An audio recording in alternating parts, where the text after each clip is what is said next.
Hello, romance, Ashley Collins, aka the Aunt of Dragons. Welcome to my YouTube channel, The Breakup Diaries. So I was talking to a stranger yesterday, which I know that you're not allowed to do because of COVID and plus like stranger danger. I was watching Trey Kennedy's video yesterday, and he was doing like parodies of like things our parents warned us about or tried to teach us when we were younger that you don't really use in adult life. Like, how many times have you had to stop, drop, and roll in your adult life? I've never done that. When have I ever used the quadratic equation? Never. And I always have a calculator, so it was okay. Anyway, that's not the point. So it was such a great intellectual conversation now, and I was saying to him before he left, like, I don't like small talk. And our conversation was so riveting, it was so engaging, and I hunger for that, And I was talking to him about my YouTube channel, and I was like, I don't know what to really post tomorrow. And he said, what are you good at? And I was like, not a whole lot. And he said, what do you do? And I said, I'm a bartender. He's like, that's a skill. And I was like, is it?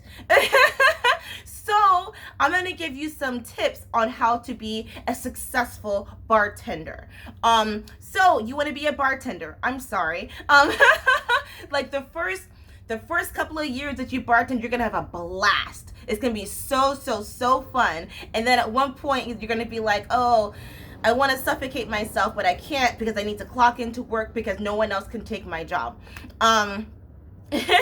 So the first thing that you need to know is you need to know your pours. A lot of restaurants nowadays don't want you free pouring because there's an excess of over pouring. Okay, so your counts.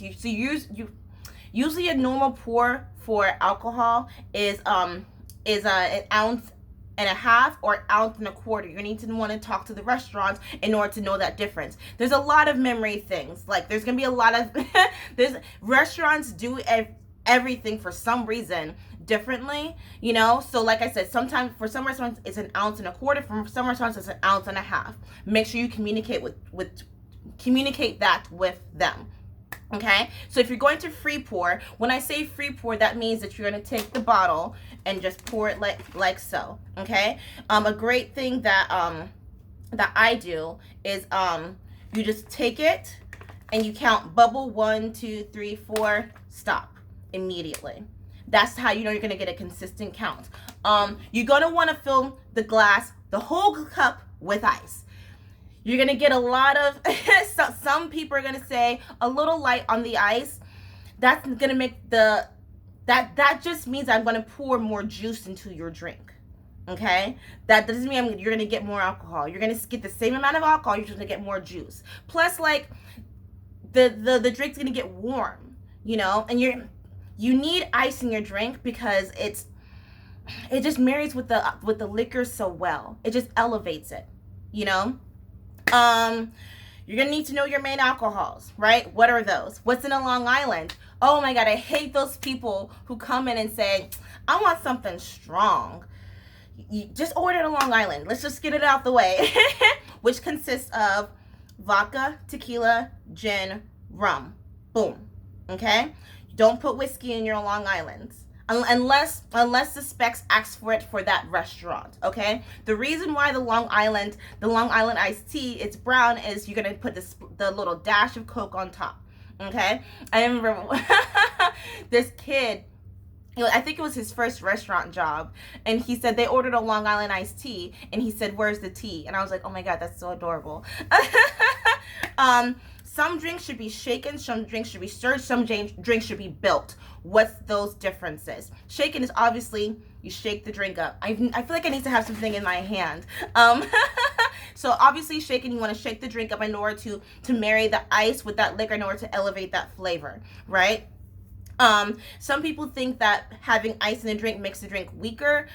It only does if you're doing it incorrectly, and also if you're not drinking quickly enough, And also the whole goal is to not drink the drink fast. The whole goal is to enjoy it, Okay, so yeah, you have your shaken drinks, which help elevate the flavor. Your stirred drinks, which is basically your old fashions. Traditionally, it can be your old fashions. Anything with whiskey or bourbon, because excuse me, and I got yelled at. I got hazed really bad one time at a bartending job. They were like, "You never want to shake your whiskey or bourbons because it's gonna bruise the liquor." Okay. So yeah, you stir those.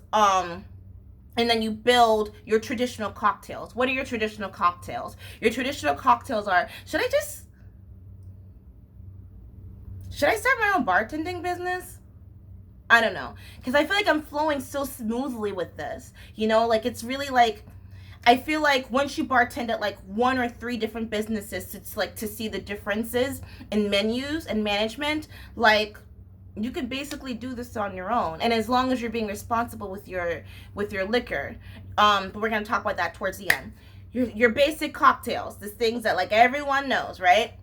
What are they? Let's list them together. You have your Sex on the Beach. You have your Rum Runners.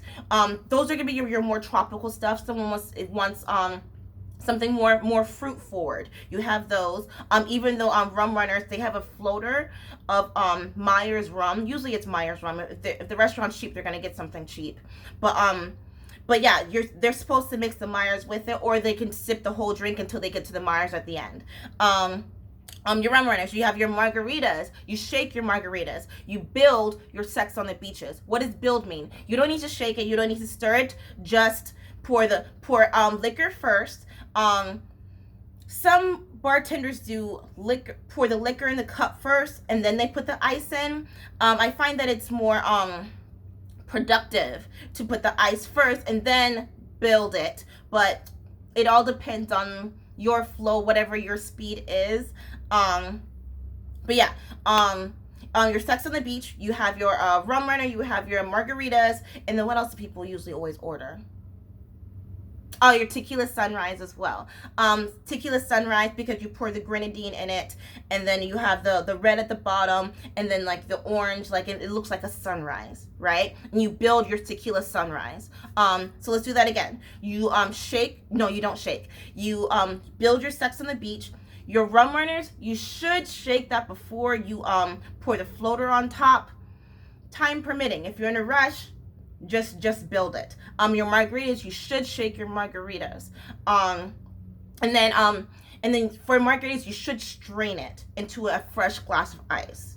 That's what you should do. Depending on if it's a busy night, do what you got to do. You know what I'm saying? Do what you got to do to get by. You know what I'm saying? But if it's a slope, I've noticed that a lot of restaurants, they're all about speed. They're not really about quality. You know, which makes me frustrated because it's like I've done so much hours of training with so many with so many different restaurants. I can give you quality, and I can also give you speed. What do you prefer? You know, like you might need to pump out drinks.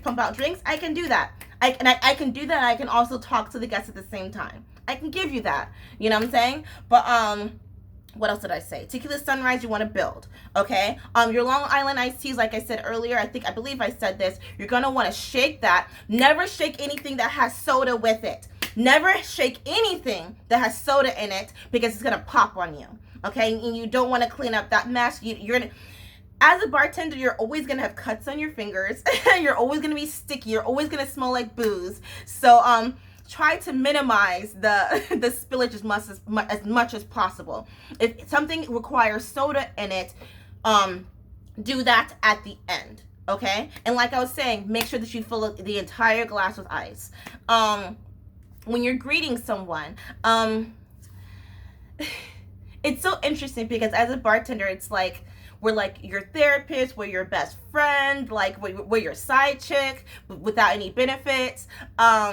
I enjoy bartending because I meet so many people, so many different demographics, so many age groups from all over the world, and it's always like great riveting conversation. You know, I'm here for the conversation and for the money. And I enjoy that. You know, don't look at this person as a dollar sign. Look at this person like let's just engage in human conversation, you know?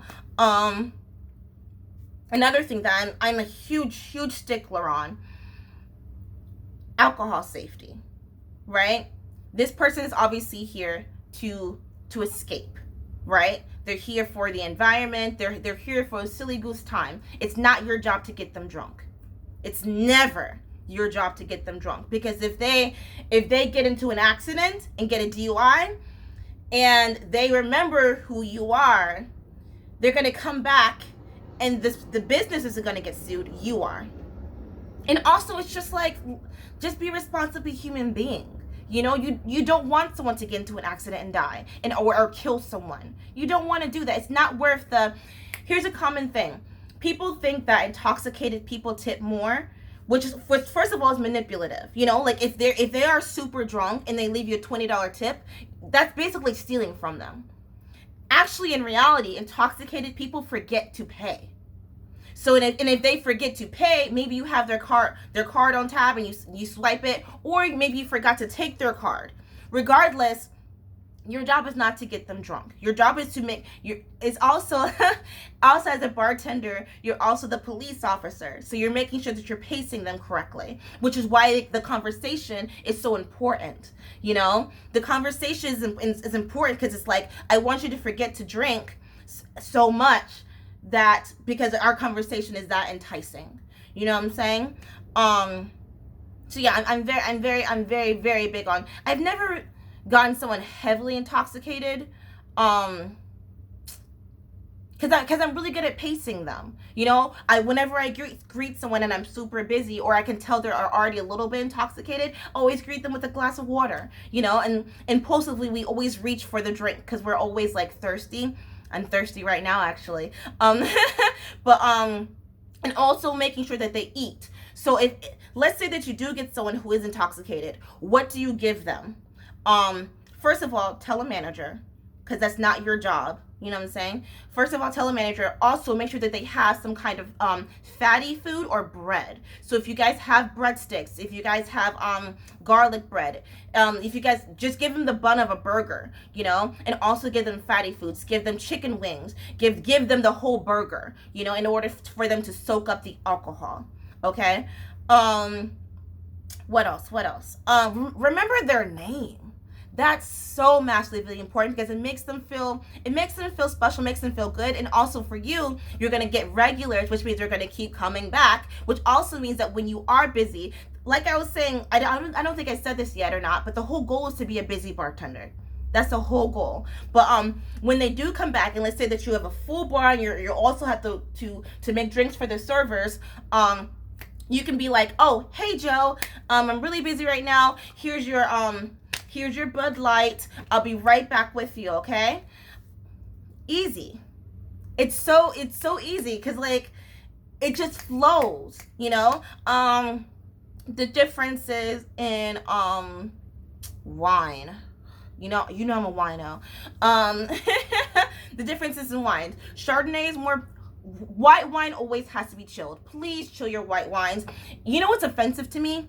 Sangrias. Sangrias are so offensive. Why are you shaking up the wine? Why don't you just have fruit punch and add whiskey to it? But white wines are always chilled. Red wines on the counter, room temperature. I hate, oh my God. A lot of old women put ice in their red wines and it's so offensive. It's so offensive. But you know, whatever. I'll make whatever you want. I don't care. Your Chardonnay can be more buttery. Pinot Grigio is gonna be more a light crisp. Sauvignon Blanc, oh my love. Sauvignon Blanc means savage white. That's gonna be more of a lime taste to it. What else? White Zinfandel, so offensive. Hate white Zins. White Zinfandel is basically a red grape that just has some of the skin peeled off of it. But you're not gonna get a lot of white Zin fans, so you don't really need to worry about that. But although a lot of restaurants order them anyway. Riesling is going to be more of the more sweet side of the white wines. Red wines. Cabernet, very, very dry. If you're a dry person, you're going to want a Cabernet Sauvignon. Excuse me. Pinot Noir, that's going to be the more lighter of the red family. You're not going to get a lot of sweet reds. So if someone says, do you have anything sweet? I would suggest Roscato. A lot of restaurants don't hold Roscato though, because it's not very requested. What else? What's the other popular red wine? Cabernet, Pinot Noir, and Merlot. Oh, Merlot, you're definitely going to get a bite afterwards with the Merlot. So yeah, know the difference between those three wines. Beer. I'm living in the South. Huge beer country. You have your basics. You have your Bud Light, your Budweiser, Corona, Coors Light, Mick Ultra. You don't really need to sell those. What you really need to focus on are what are your local beers. What are your seasonal beers right now? It depends on where you live. It depends what region that you live in. A lot of people are really into local right now. So just make sure you communicate with your manager in order for you to upsell that. Because usually those are the ones that are more pricey. I live in the South. I live in Florida, so we're very big on Yingling. We have the Yingling factory here. What else are we really big on? We're really big on Cigar City here. High Life. I don't know if you've ever had it. I love a High Life because it's kind of like, it has more of an orangey citrus taste to it, and it's an IPA, which IPAs have a higher alcohol percentage. Okay. What else? Yeah. If you have any, this video is too long already, but if you want any more tips on how to be a successful bartender, or like the differences in liquors and alcohols, or how to mix and stuff, hit me up. I have so much knowledge. Apparently, clearly I can talk about it for 15 minutes. I have tons of knowledge, and I don't mind sharing it, because at the end of the day, we all gotta eat. We all gotta eat, and we all gotta make our tips so we can drink afterwards. Bye. Thank you for listening.